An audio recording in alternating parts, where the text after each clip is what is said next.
Welcome to Fast Effect Double Speed Magic the Gathering. Here we have Jacob on Burn versus Rude on Dreadstill. Jacob has fought his way undefeated up until this point. Get down. Monastery Swift Spear. Have to do for damage as Goblin Guide gets stopped by Force of Will. Swift Spear. As long as Jacob's playing a spell a turn, will do as much damage without the drawback. Can't disagree with that sequencing. Here we have a Swords to Plowshares, taking out the Swift Spear. Lava Spike pushing through some extra damage. A lot of spells being played here early on. Swords to Plowshare is actually a pretty high value card in this matchup, answering any type of problem creatures. And you know, when you're playing a 12/12 Dreadnought, there's always the possibility of just playing a Dreadnought and swordsing it just to get out of range if you have the Stifle to go along with it. Or, for example, if you already have threat on board, that extra life could be more valuable than any other line. It's a weird line. You don't want to go into the game looking for that, but you want to be aware of it. Riftbolt. And now Eidolon, which gets dazed. That would have been really nice at just 12 life. Eidolon, a major improvement over the Pauper build of this. Of course, only versus really good decks. If you're playing against kitchen table decks, I'm not actually sure. Eidolon's really where you want to be, as they're potentially going to get outside of that mana cost 3 or less pretty quickly. Other days, another Eidolon. People just throwing hands here. Rude's life just continues to dwindle. So there's a Riftbolt currently suspended. And still comes down. Little technical note if Jacob does hear this. There was a Lava Spike, then a Riftbolt. In general, you want to ask yourself why play it in that order. There is a consideration, which would be if you play your Lava Spike first, then Riftbolt after, Spell Pierce, for example, won't be able to interact with you. Once you're committing the mana to suspend Riftbolt, you leave that Lava Spike open to get Spell Pierced. It is a consideration. Generally, you're going to want to have a good reason for doing things that order. Days so far been really strong, countering a couple of Eidolons. Standstill did get broken by that Riftbolt, having a tough time keeping up. So much going on here. Dress down, end of turn, just a cantrip. Hope to draw into a Dreadnought. So after end of turn triggers, jam a Dress down, draw a card. That gives you 2 draws towards the 12/12. Doesn't get there though, passing the turn with just 8 life left.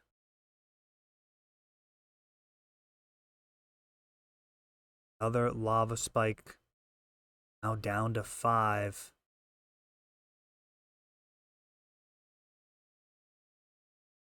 5 mana available, could be a hard cast Force.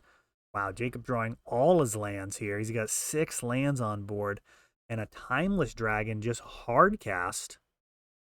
I actually don't love. I feel like you want to actually plane cycle that and eternalize it.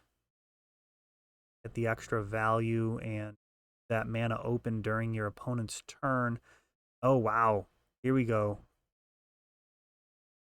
A Lightning Bolt to finish it at just 2 life. Oh, he's got a Force of Will. He's actually going to sacrifice the Prismatic Vista. Days in hand, that is not going to be useful at this point. So many extra lands on Jacob's side of the board. Absolutely flooded, but it looks like he may still get there. Stubborn Denial. Going to shut off this Lightning Bolt. What else does he have in hand? Just about anything will do. Oh, Fire Blast. More than enough.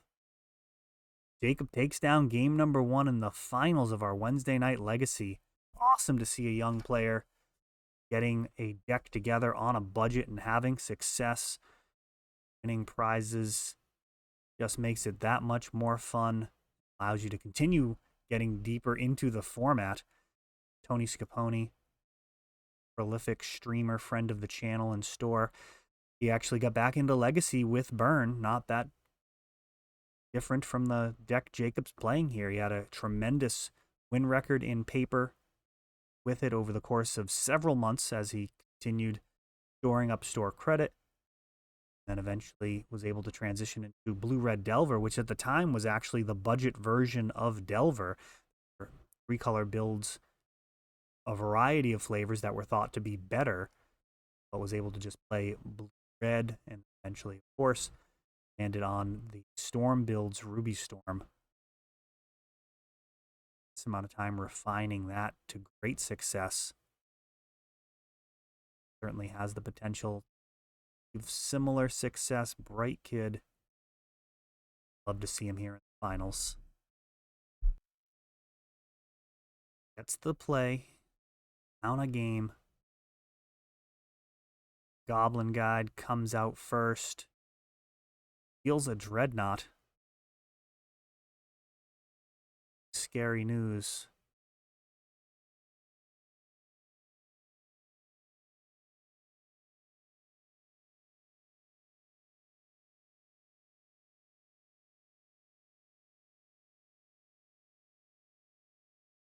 Getting basic lands here, playing around Price of Progress. I'm going to stand still.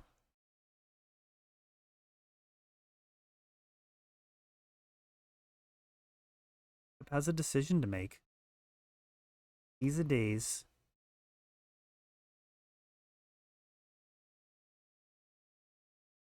On 1 mana and your opponent has a daze. Doesn't feel great. Swords to Plowshares. Wow, this standstill holding back just a ton of good cards here for Rodney. Plane Cycles, this Timeless Dragon. And looks like the party's going to be over. Bunch of basic lands, and we have Eternal Dragon.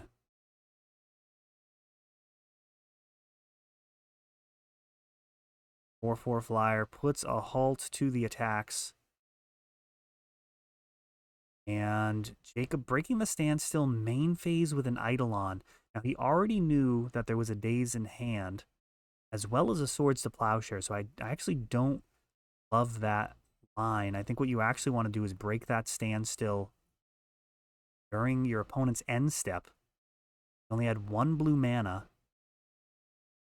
Eventually want to throw, some burn directly at his face, untap, and then use the mana again.